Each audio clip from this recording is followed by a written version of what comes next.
Eu sou Gisele Módulo, pesquisadora do Instituto Jones Santos Neves, e hoje estou aqui para mostrar o projeto de pesquisa que estamos trabalhando como avaliação das políticas públicas do Programa Capixaba de Mudanças Climáticas. É um programa que está avaliando tanto o eixo de adaptação como mitigação. E neste momento nós estamos avaliando as políticas do eixo de mitigação. E estamos hoje aqui em mais um exemplar do Instituto Jones Neves, no podcast com o Vitória Petro Show e com a participação aqui do Bruno Campos Gil.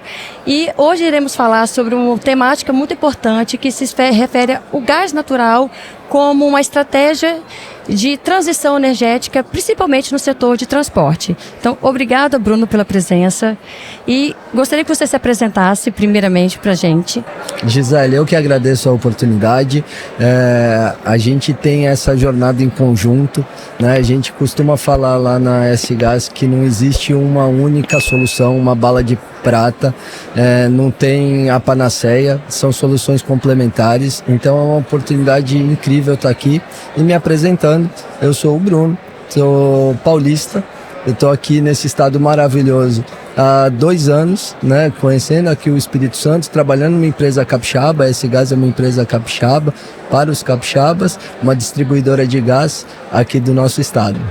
Então, ótimo. Então, para a gente compreender o que significa, o que é a empresa S-Gás, o que ela faz. A S-Gás é uma empresa com 30 anos de existência que foi privatizada, é uma concessão de um serviço público de distribuição de gás, gás natural, biometano, entre outros, que ela foi privatizada em julho de 2023 para o Grupo Energisa, que tem a concessão até 2045, renovável ou não.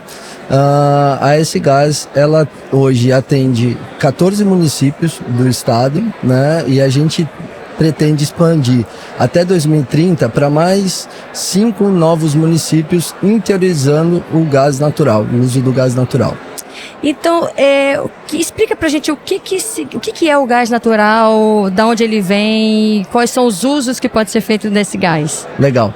O gás natural, a despeito de ser um combustível também fóssil, ele é o menos poluente entre os fósseis. Ele é fruto de uma decomposição, né? Então aqueles dinossauros que morreram há bilhões de anos estão lá no fundo da terra e decompondo, e a gente tira esse gás natural de lá e distribui. Ele é democrático, ele vai da grande indústria até o pequeno comércio ou até a residência, né? Até o nosso fogão das nossas casas. Então ele atende residência, ele atende comércio, ele atende automotivo, né? Então tem os postos de GNV, seja para automóveis, agora para frota pesada, que a gente acha que vai entrar mais aqui nesse assunto, para as indústrias e para todo mundo, né? Então o gás natural, ele tem um papel fundamental na transição energética, porque ele já é um combustível que conta com toda a infraestrutura pronta de abastecimento,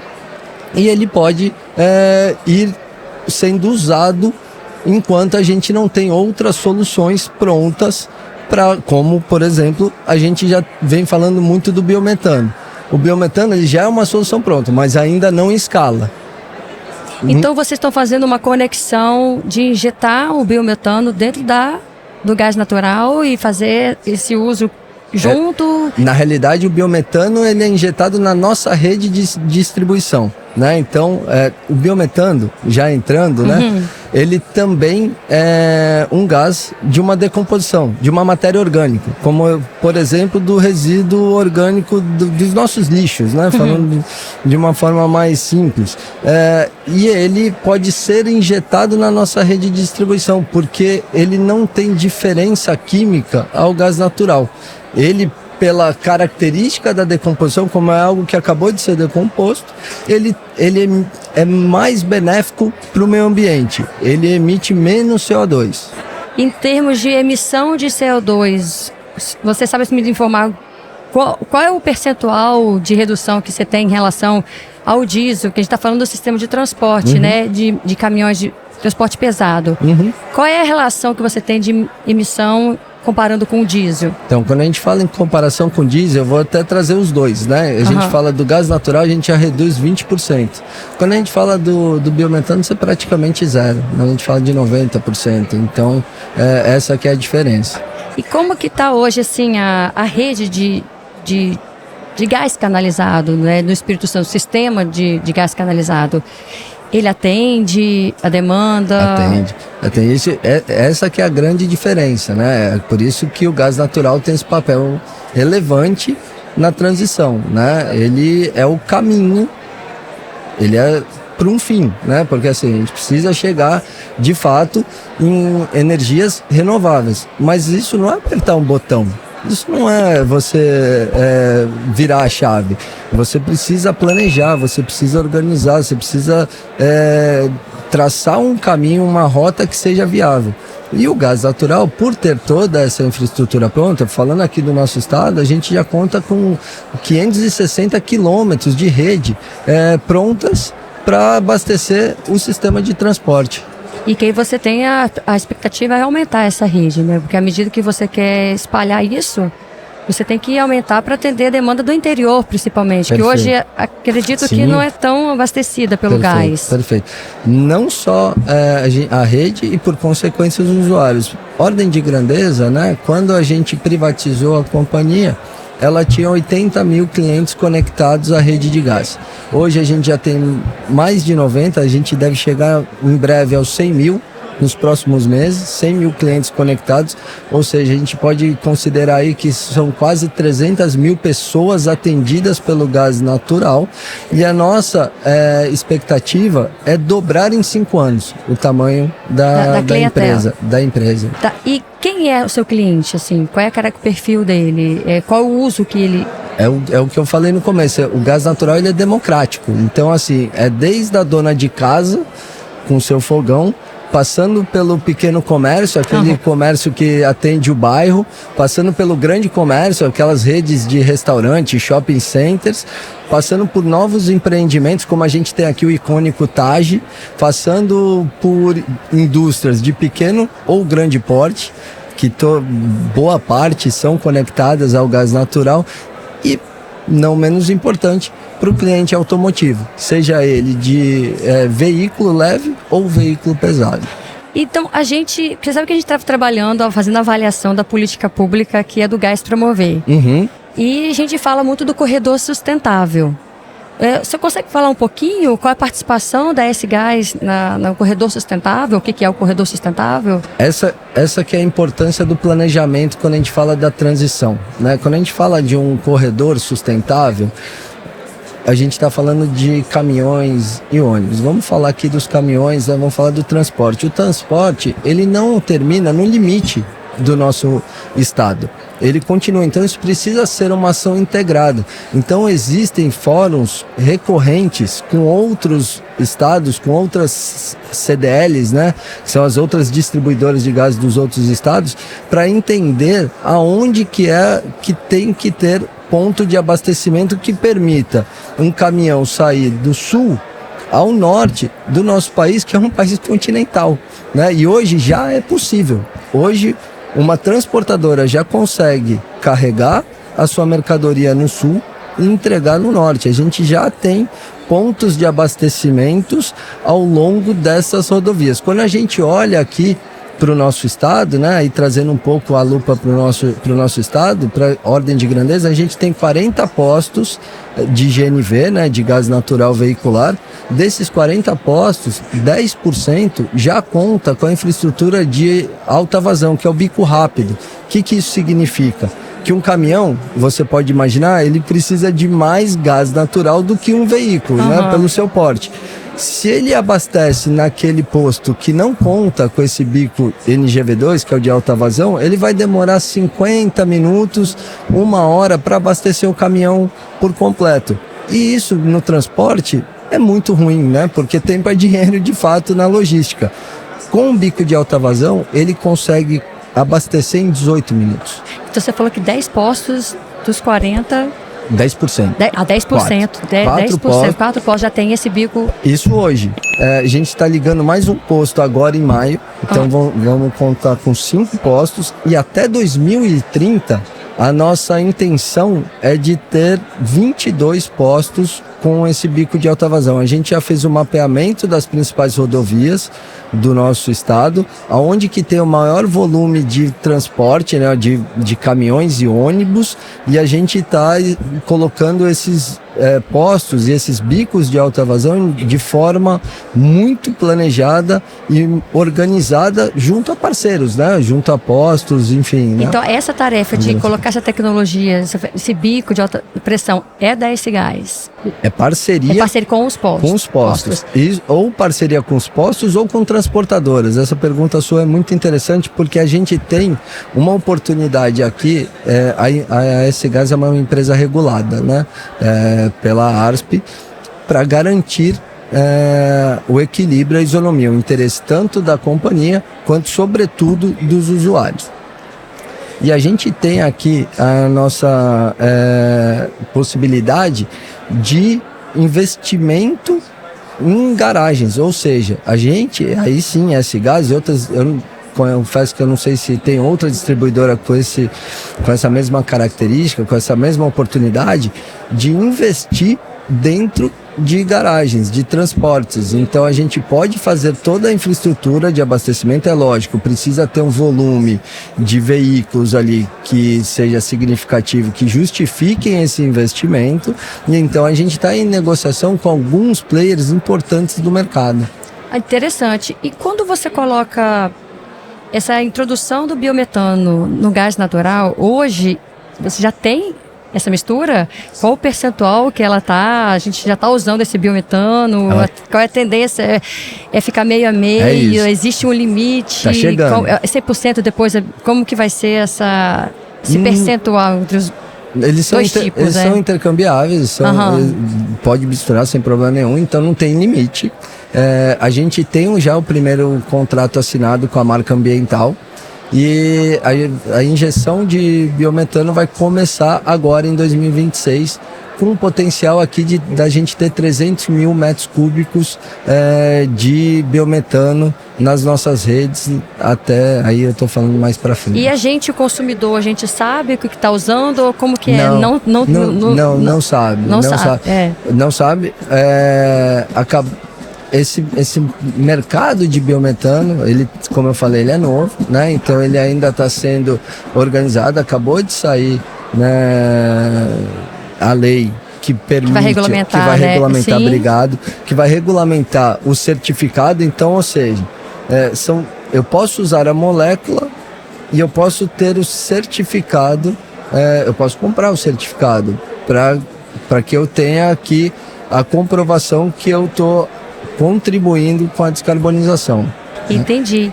E assim, quando a gente fala do corredor sustentável, né? Esse gerou um documento que foi esse caderno, que vocês também fizeram parte, né? Tem um artigo de vocês, o Instituto Jones que organizou junto com a ASP, e que a gente juntou aqui os stakeholders, todas as partes envolvidas nesse projeto de corredor sustentável.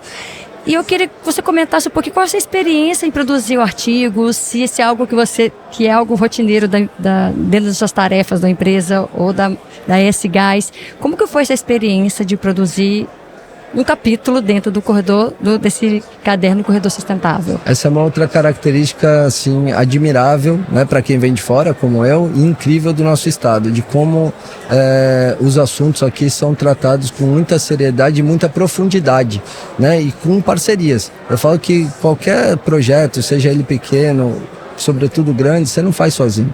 Você precisa ter parceiros. E esse caderno, né, é um exemplo físico, material disso, porque traz informação. Repito, não existe uma única solução. Eu escuto muito nos fóruns, né, que eu participo, é o elétrico ou é o gás? Por que ou? Sim. Por que não e? E? A gente tem aqui no país, ouso dizer, mais de 90% da nossa frota andando com Euro 0. Então tem espaço para o diesel Euro 6. já tem espaço, já é bom, já Sim. ajuda, já contribui. Ainda é o diesel, né? Ainda usa é o diesel. o combustível fóssil, mas Isso. você tem uma tecnologia de redução.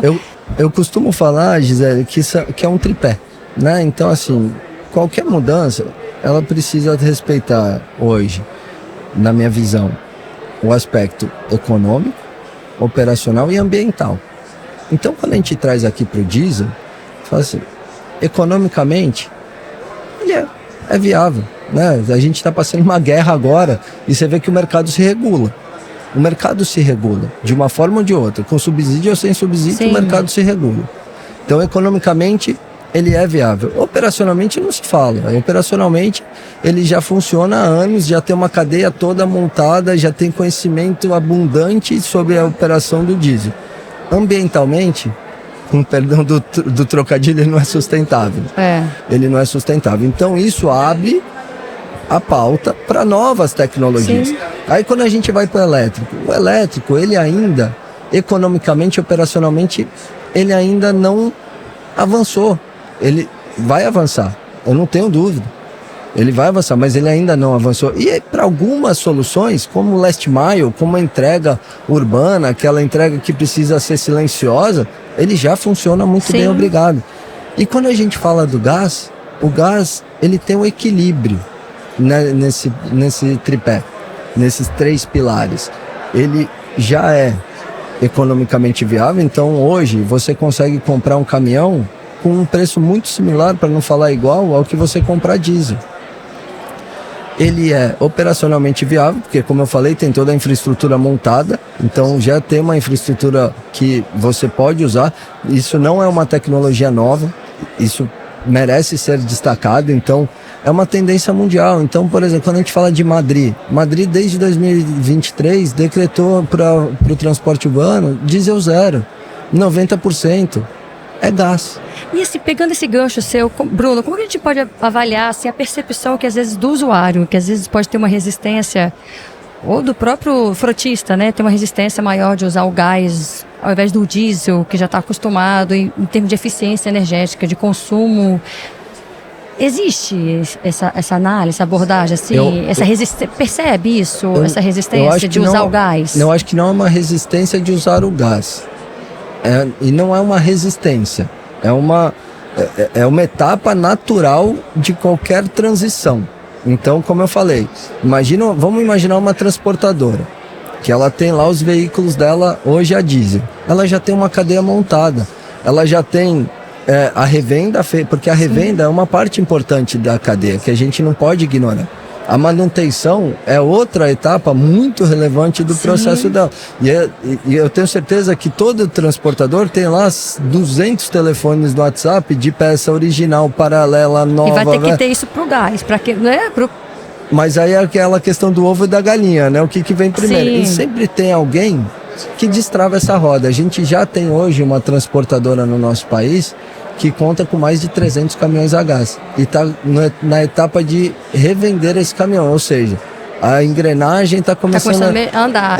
Para você ter ideia, Zé, de 2022 para 2025, as vendas de veículos a gás, só estou falando de veículos pesados, tá? Caminhões aqui, aumentaram 300%. 300%. De quando que você falou? De 2022 para 2025. Ou seja... É um mercado novo que vai abrir sem deixar de excluir o outro. Exato, e ele vai acontecendo. Então, respondendo, não é uma resistência, é uma etapa natural. Sim. Tem que ter alguém que invista. Porque assim, vai perguntar, fala, mas quanto que eu vou conseguir revender esse caminhão? Se é o primeiro, não tem mercado formado. A resposta é não sei. E aí é o papel importante do Espírito Santo em criar esse corredor e deixar ele... sólido, no sentido de garantir pro frotista, pro caminhoneiro, e que vai ter ponto garantido de abastecer o caminhão. Exato. Então, criar as condições, né? Mais a posição do Espírito Santo, a posição geograficamente, a posição estratégica, né, perto dos grandes polos consumidores na região sudeste. Então é caminho para a Bahia, é caminho para o Rio, é caminho para Minas Gerais. Então, o Espírito Santo tem um papel muito importante de fazer essa conexão junto com os outros estados. Sem dúvida. E o Espírito Santo é um estado que se posiciona sempre na vanguarda. né? Então, assim, por exemplo, tem uma grande transportadora, uma grande fabricante de caminhões que está importando mais de 1.000 caminhões a gás que vão chegar, sabe por onde? Pelo Espírito Santo. Pelo incentivo que tem aqui no estado. Que bom, né? Exato. Isso é bom.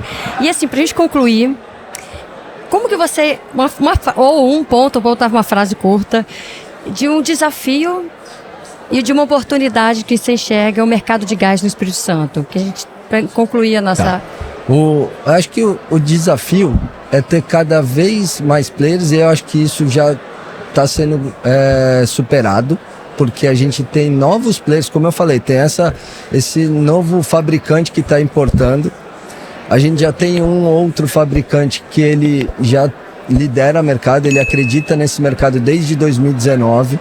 A gente tem um terceiro e muito importante fabricante que está entrando nesse mercado, sobretudo de ônibus. Então, quanto maior essa cadeia, quanto mais players, mais rápido eu brinco, é igual uma pedra, né? Tirar ela da inércia, a gente precisa de mais ajuda. Depois que ela está rodando, é fácil empurrar. É fácil empurrar. Então esse eu acho que é o grande desafio. Ótimo. E uma oportunidade assim que você acha que no estado, assim? A oportunidade que a gente tem no estado é de usar não só a molécula, seja ela de gás natural e biometano, que a gente tem em abundância, e a infraestrutura. Uma empresa como a Energisa, com apetite de investimento. A gente tem já publicado o nosso plano de investimento até 2030, que é R$1 bilhão em infraestrutura de gás. É bom, né? A gente tem, assim, ótimas notícias, né? E bem esperançoso para o desenvolvimento do Espírito Santo. Sem dúvida nenhuma. Eu queria te agradecer, para a gente concluir nosso podcast, a presença, agradecer as suas explicações. Eu acho que vai atender um público, assim, que talvez hoje não conheça o que é o biometano e o gás natural de verdade, né? Então, agradecer a participação, agradecer a presença aqui de todos no nosso evento aqui do podcast, no Vitória Petro Show, e a participação do Instituto Jônio Santos Neves. Eu que agradeço. Obrigado, Bruno. Obrigado você. Até a próxima, Até a próxima. Abraço. Tchau, tchau.